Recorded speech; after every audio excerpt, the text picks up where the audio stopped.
Autism, क्या ये term सुनते ही आपको भी घबराहट होती है? क्या आप भी अपने बच्चे का डायग्नोसिस कराने से थोड़ा सा परेशान हैं या घबरा रहे हैं कि कहीं ऑटिज्म ना डिटेक्ट हो जाए? या रिसेंटली आपको अपने बच्चे की रिपोर्ट मिली है और उस रिपोर्ट में भी ऐसा ही कुछ टर्म लिखा हुआ है?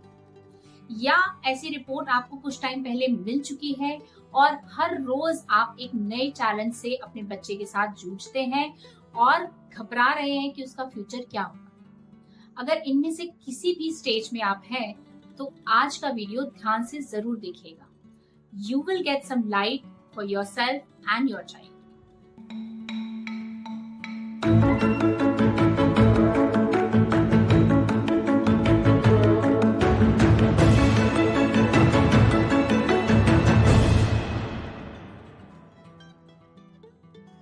हाय, वेलकम बैक टू संयम। मैं हूं भूषण वर्मा और मैं हूं Rakhi Verma. We are proud parents of a teen on autism spectrum and we are founders of Learning to Life, a special platform to train very special children. Autism, ये नाम सुनते ही हम में से बहुत से लोग टेंशन में आ जाते हैं। सेम हालत हमारी थी जब हमें संयम में कुछ कुछ सिम्टम्स नजर आने शुरू हुए थे और किसी ने हमें सजेस्ट किया था कि हमें संयम का असेसमेंट कराना चाहिए। हम लोग असेसमेंट कराने से भी डर रहे थे क्योंकि मन में कहीं ना कहीं ये डर था कि अगर हमने असेसमेंट कराई और वहां पे कोई कंडीशन निकल आई बच्चे के साथ तो हम क्या करेंगे। ये डर एज अ पेरेंट हम सबका सबसे बड़ा दुश्मन, क्योंकि यही डर है जो हमें आगे बढ़ने से और अपने बच्चे के साथ रियलिटी फेस करने से रोकता है। आज के वीडियो में हम ऐसी 3 चीजों के बारे में बात करेंगे जो हमें अपने बच्चे के साथ आगे बढ़ने की सही राह दिखाएगा। और ये 3 चीजें हैं, number 1 face it, number 2 embrace it and number 3 S it. अभी इन शब्दों से आप इतना रिलेट नहीं कर पाएंगे, लेकिन एक एक करके हम इन तीनों स्टेप्स को एक्सप्लेन करेंगे and then you will be able to relate with them. So पहले हम बात करते हैं फेस इट की। तो आइए सबसे पहले बात करते हैं फेस इट, यानी कि सिचुएशन को फेस करने की। हम में से बहुत से लोग सिचुएशन को फेस नहीं करना चाहते क्योंकि अंदर मन में डर है कि क्या हो जाएगा, क्या मेरा बच्चा लेबल हो जाएगा, क्या मेरे बच्चे को कुछ डायग्नोज हो जाएगा, क्या एक स्टिग्मा जो इस शब्द के साथ अटैच है वो मेरे बच्चे के साथ लाइफ लॉन्ग के लिए जुड़ जाएगा, क्या मेरी जिंदगी एक स्ट्रगलफुल लाइफ हो जाएगी लाइफ लॉन्ग के लिए। ये सारे डर हमें आगे बढ़ने से रोकते हैं अपने बच्चे का डायग्नोसिस कराने के लिए। लेकिन सोसाइटी क्या सोचेगी और लोग क्या सोचेंगे, आगे क्या होगा, इस डर से हम अपने बच्चे के साथ एक एक दिन जो उसकी लाइफ का कीमती है, उसकी लाइफ के लिए बहुत ही क्रूशियल है, उस पर कॉम्प्रोमाइज नहीं कर सकते। इसलिए अगर आपको बच्चे में ऐसे कोई भी सिम्टम्स नजर आते हैं जो किसी न्यूरोटिपिकल बच्चे से थोड़े भी अलग हैं, तो डायग्नोसिस करवाने में कोई हर्ज नहीं। क्या आपने कभी वो कबूतर देखा है जो कि बिल्ली सामने होती है तो अपनी आंखें बंद कर लेता है? वो ये सोच के अपनी आंखें बंद कर लेता है कि बिल्ली सामने है ही नहीं और उसे कोई खतरा ही नहीं है, लेकिन ये सिर्फ एक इल्यूजन होता है अपने डर को भगाने के लिए। क्या आपको लगता है कि वाकई में कबूतर को ऐसे देख के बिल्ली उसे खाएगी नहीं? ये सेम सिचुएशन हम पेरेंट्स भी फेस करते हैं जब बात आती है अपने बच्चे की असेसमेंट कराने की। हम सिर्फ अपनी आंखें बंद करके उस चीज को डिले करने की कोशिश करते रहते हैं कि कहीं अगर हमने टेस्ट करा लिया और अगर कोई बच्चे के साथ कंसर्न निकल आया, कोई कंडीशन निकल आई, तो हम क्या करेंगे। वो कंडीशन तो अगर है तो वैसे भी हमें इम्पैक्ट करने वाली है, व्हाई टू डिले इट। तो जरूरत है अपनी आंखें खोलने की, हिम्मत जुटाने की, उस सिचुएशन को फेस करने की और वो पहला स्टेप लेने की, जिससे कि आप अगर कोई कंडीशन बच्चा फेस कर भी रहा है तो आप उसके लिए कुछ कर सके। So do not delay it, face it. आइए ऑटिज्म स्पेक्ट्रम डिसऑर्डर को इस डायग्राम के थ्रू समझते हैं। अभी स्क्रीन पे आपको एक लैडर नजर आ रही है। उस लैडर के बेस पे आपको सीवियर ऑटिज्म दिख रहा है, सेंटर में आपको मॉडरेट ऑटिज्म दिख रहा है और टॉप पे आपको माइल्ड ऑटिज्म दिख रहा है। नाउ ये कैटेगरीज है, जैसे अभी राखी ने बात की कि असेसमेंट के दौरान बच्चे को इन 3 कैटेगरीज में से किसी मिड कैटेगरी में डाला जाता है, जैसे या तो माइल्ड टू मॉडरेट के बीच में होते हैं अक्सर बच्चे, या फिर मॉडरेट टू सीवियर कैटेगरी के बीच में होते हैं। नाउ जो बच्चे माइल्ड कैटेगरी में हैं उनको कम्युनिकेशन रिलेटेड छोटे मोटे इश्यूज होते हैं विच आर माइल्ड इश्यूज, जिसके लिए उनको कम सपोर्ट की जरूरत पड़ती है और कम सपोर्ट से ही वो अपने आप को सोसाइटी में किस तरीके से एडजस्ट करना है, किस तरीके से अपने आप को एक्सप्रेस करना है, इंडिपेंडेंटली अपने काम करना सीख जाते हैं। अगर हम माइल्ड से जैसे जैसे हम मॉडरेट की तरफ आते हैं, वहां पर बच्चों को थोड़ी सी ज्यादा सपोर्ट की जरूरत पड़ती है, क्योंकि बच्चों को कम्युनिकेशन डिफिकल्टी के साथ साथ कुछ कोमॉर्बिड इश्यूज भी होते हैं, जैसे सेंसरी इश्यूज हो सकते हैं या फिर हाइपर एक्टिविटी हो सकता है। तो थोड़ी सी ज्यादा सपोर्ट की जरूरत पड़ती है बच्चों को इंडिपेंडेंस के लेवल तक पहुंचने के लिए। अब जैसे जैसे बच्चा मॉडरेट से सीवियर लेवल की तरफ आता है, वहां पे डिफिकल्टीज थोड़ी सी बढ़नी शुरू हो जाती है और बच्चे को और ज्यादा सपोर्ट की जरूरत पड़ती है अपने आप को इंडिपेंडेंट बनाने के लिए। नाउ एज पेरेंट, जब वो रिपोर्ट, असेसमेंट रिपोर्ट हमारे सामने आती है और हम उसमें देखते हैं कि ASD लिखा हुआ है, ऑटिज्म स्पेक्ट्रम डिसऑर्डर, और बच्चा या तो माइल्ड टू मॉडरेट या तो मॉडरेट टू सीवियर कैटेगरी में है, हमारे लिए it's not less than an experience जहाँ पे क्योंकि बॉम्ब एक्सप्लोजन हो गया literally. It's very difficult to take. Now in that situation, mostly parents go in a tunnel कि अब कुछ नहीं हो सकता, बच्चे को ऑटिज्म डिटेक्ट हो गया है, there is nothing left, this is the end of the world. तो the good news is कि जिस भी पोजीशन पे बच्चा इस लैडर में है, चाहे वो माइल्ड टू मॉडरेट पे हो, चाहे वो मॉडरेट टू सीवियर के बीच में हो, ये पोजीशन फिक्स्ड नहीं है। हम अपनी मेहनत से, अपने बच्चे के साथ काम करके, परसिस्टेंटली काम करके, पेशेंस के साथ काम करके इस पोजीशन को हमेशा ऊपर की तरफ ले जा सकते हैं। और उसके लिए हमें जरूरत है एम्ब्रेस करने की अपने बच्चे को, उसकी कंडीशन के साथ, उसकी खामियों के साथ, उसकी खूबियों के साथ, वो जैसा भी है बिल्कुल वैसा ही, उसे एम्ब्रेस करने की, उसे अपनाने की। जब आप किसी चीज को एम्ब्रेस करते हैं, यानी कि उसे दिल से अपनाते हैं, उसे एक्सेप्ट कर लेते हैं, तभी आप उसमें कुछ डिफरेंस मेक कर सकते हैं। अगर हम सिर्फ उस चीज के बारे में कंप्लेन करते रहेंगे या उस चीज को लेकर डिनायल में रहेंगे, तो कभी शायद उसके बारे में कुछ कर नहीं पाएंगे। इनफैक्ट जब संयम के लिए भी ये डायग्नोस हुआ था, autism mild to moderate autism जब संयम के लिए डायग्नोस हुआ था, बहुत लंबे टाइम तक, कुछ महीनों तक, इनफैक्ट मैं भी बहुत डिनायल मोड कि मेरे बच्चे के साथ ऐसा कैसा हो सकता है, शायद डॉक्टर की कोई गलती होगी, मेरा बच्चा तो बिल्कुल ठीक है। उस सिचुएशन को एक्सेप्ट करना बहुत मुश्किल हो सकता है, बहुत चैलेंजिंग हो सकता है, मगर इम्पोर्टेंट है वो टाइम। हर गुजरते दिन के साथ हम वो दिन बच्चे की क्रूशियल टाइम में से, उसके लर्निंग टाइम में से हम कम कर रहे हैं जब तक हम डिनाइल में। तो वो टाइम जो हमने मिस किया, वो आप मत मिस कीजिए। अगर आपके पास वो रिपोर्ट आई है कि आपके बच्चे के साथ कोई भी कंडीशन है, जरूरत है अपने बच्चे को अनकंडीशनल प्यार देने की,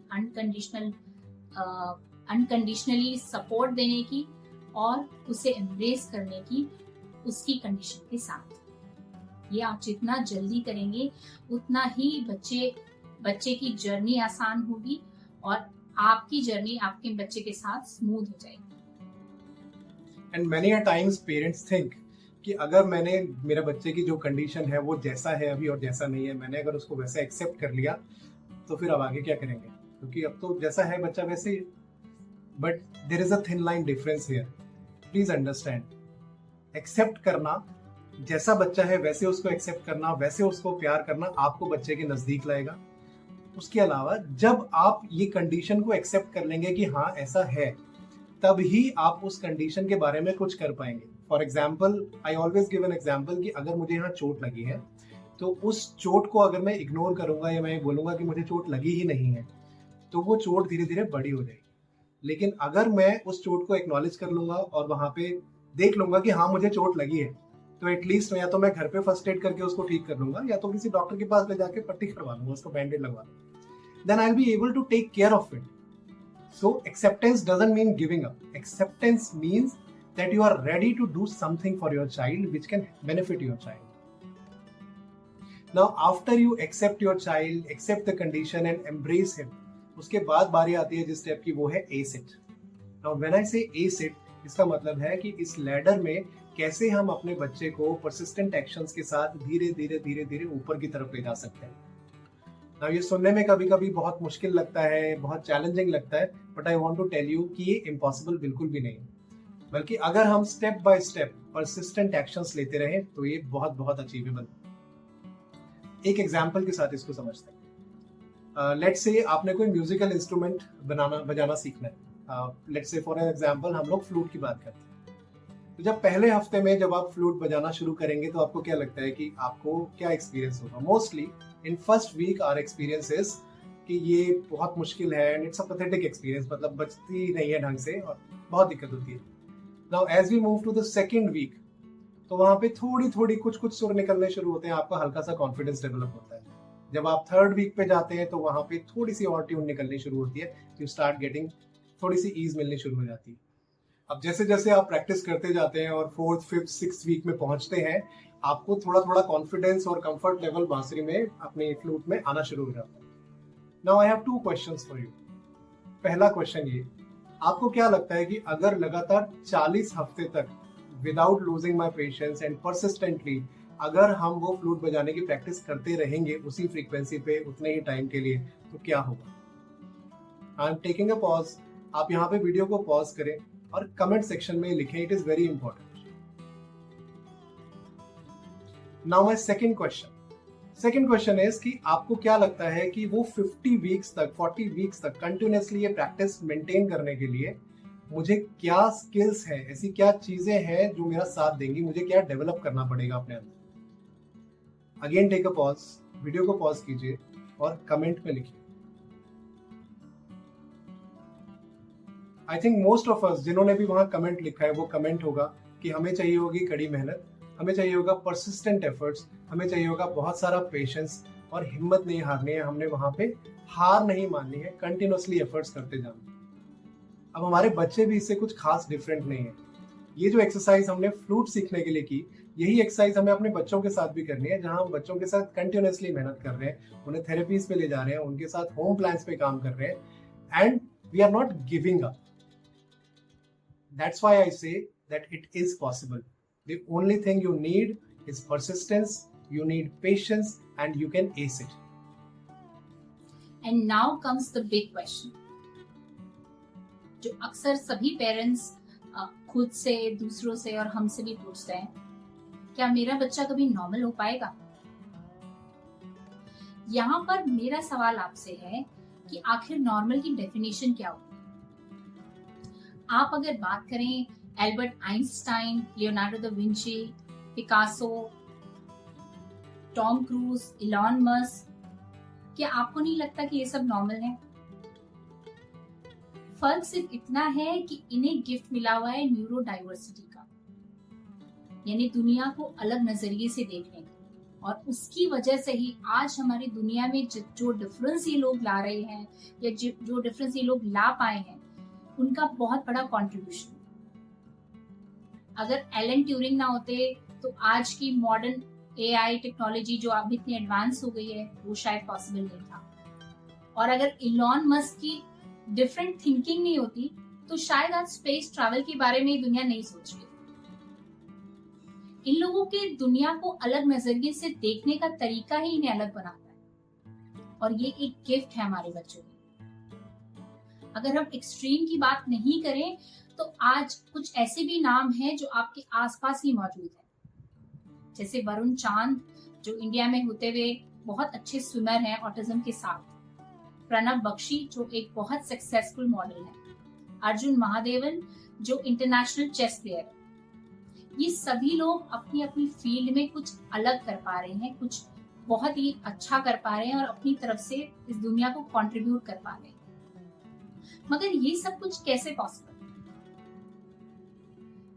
कुछ तो अलग करते हैं ये, और हमारे बच्चों के साथ भी ऐसा पॉसिबल है। सिर्फ हमें जरूरत है ये देखने की कि हमारे बच्चे की स्ट्रेंथ्स क्या है। अक्सर हम लोग इन चीजों में फंस जाते हैं कि मेरा बच्चा भी बोलता नहीं है, मेरा बच्चा ये नहीं कर पाता, मेरा बच्चा वैसे नहीं कर पाता जैसे पड़ोसी का बच्चा करता है। मगर इस सब में फंसकर हम ये देखना भूल जाते हैं कि मेरे बच्चे में ऐसा क्या यूनिक है जो वो बाकी बच्चों से अलग कर पाता है। ऐसी क्या खासियत है जिस पर मैं काम कर सकती हूँ और अपने बच्चे को एक नई डायरेक्शन दे सकती हूँ। Our children can create wonders. But जरूरत है उन्हें सिर्फ 2 चीजों में हमारी सपोर्ट की। पहला, लव एंड एक्सेप्टेंस, ताकि वो अपनी जिंदगी में आने वाले जो इनिशियल हर्डल्स हैं, जो शुरुआती दिक्कतें हैं, उनको क्रॉस करके अपने आप को एक्सप्रेस करना सीख जाएं। जो जिस अलग नजरिए से वो दुनिया को देखते हैं, जिस अलग नजरिए से दुनिया को देखकर वो नई चीजों में कंट्रीब्यूट कर सकते हैं, उसको एक्सप्रेस करना सीख जाएं।